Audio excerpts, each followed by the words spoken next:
Hi, my name is Neshay D'Silva. My pronouns are she, hers. I'm currently speaking to you from the unceded traditional territories of the Coast Salish peoples, the Musqueam, Squamish, and Tsleil-Waututh peoples. I'm always so grateful to live, work, and play on these lands as a settler and uninvited guest. I'm deeply committed to advancing truth and reconciliation in my work and in my own learning and unlearning. I currently work at BCIT as a programs advisor and as a flex learning faculty in the School of Business and Media. My current role bridges global engagement, equity, and applied learning. So I support a lot of internationalization initiatives, as well as coordinate and lead field schools or faculty-led international programs. I also teach in flex learning and organizational behavior. I also currently serve as the co-chair for BCIT's Equity, Diversity, and Inclusion Committee as well. So my most recent publication was featured in a special issue in the health and well-being of Indigenous peoples in genealogy. And was titled The Impact and Integration of Culturally Centered Native American and Alaska Native Practices in Telebehavioral Substance Use Treatment during COVID-19.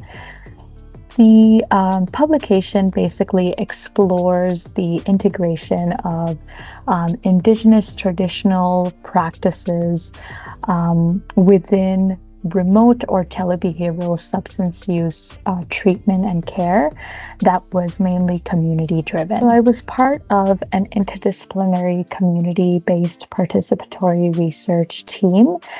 So the project involved mixed methods approaches, including both qualitative and quantitative approaches, but still focused on equitable partnerships grounded in community-based participatory research. And what that means is the project involved collaborating with Indigenous health providers and community workers in Northern Arizona to co-create our research design.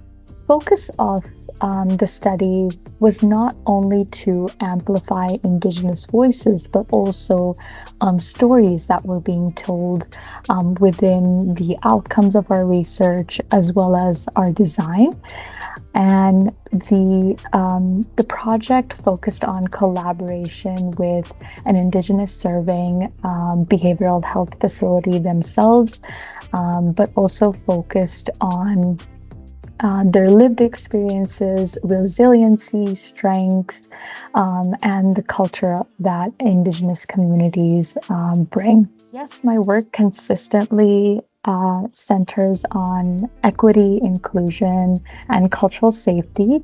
Whether I'm writing, teaching, or advising, I do my best to amplify voices that have been historically underrepresented. I try to bring trauma-informed approaches, community-based approaches, as much as possible, while being deeply committed to truth and reconciliation in my work.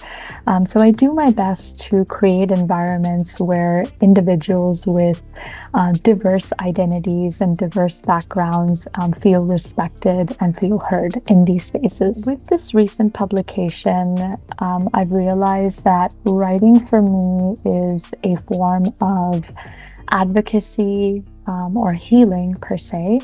I hope that my writing will can serve as support for any community initiatives that are being carried out in Indigenous communities and underrepresented communities as well.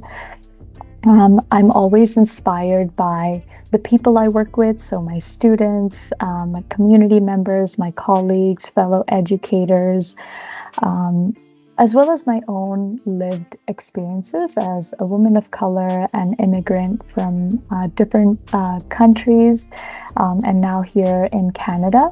I think writing allows me to explore these complex nuances and challenge norms and bring untold stories to light in these spaces. I've co-authored several peer-reviewed articles as well as a few book chapters, mainly focused on Indigenous well-being, as well as health equity, culturally responsive care, international student identities, as well.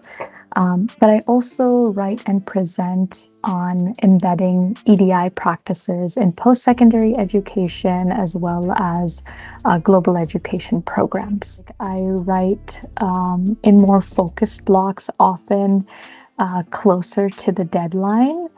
But one thing that has really helped me in my writing is keeping notes or reflection pieces throughout my different interactions, and this has really helped inform my writing to bring those stories back into paper. My lived experience, professional experience, education, and research really helped me bring an inclusive and trauma-informed lens to teaching and advising.